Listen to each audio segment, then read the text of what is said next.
সবার প্রথমে আগে বলবেন এই ভাইস প্রিন্সিপালকে, একদম স্ট্রেট কাট ওয়েতে বলছি, সবার প্রথমে বলবেন এই ভাইস প্রিন্সিপালকে আগে পদত্যাগ করতে। ওনার এই পোস্টটায় থাকার কোনো যোগ্যতাই নেই।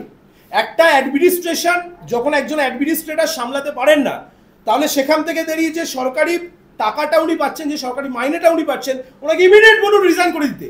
ওনার থাকার কোনো যোগ্যতাই নেই। আমি আপনাদের মারফত বলছি, ইমিডিয়েট বলুন ভিসিকে রিজাইন করতে। বাংলার যতগুলো কলেজ আছে, প্রতিটি কলেজে ইমিডিয়েট বেসিসে যে কোনো ছাত্র ইউনিয়ন পার্মানেন্টলি ব্যান করা উচিত। সেটা যে কোনো দলের তরফ থেকে হতে পারে। ছাত্রছাত্রীরা কলেজে আসে কিসের জন্য? পড়াশুনো করার জন্য। তারা কি ইউনিয়নবাজি করতে আসে?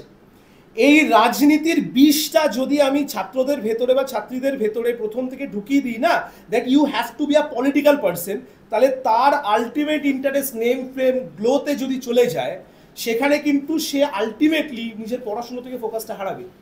কলেজে পড়তে আসা পড়ার জন্য, রাজনীতি করার জন্য না। ডাউনলোড করুন এই সময় অ্যাপ, iOS ও অ্যান্ড্রয়েডের জন্য।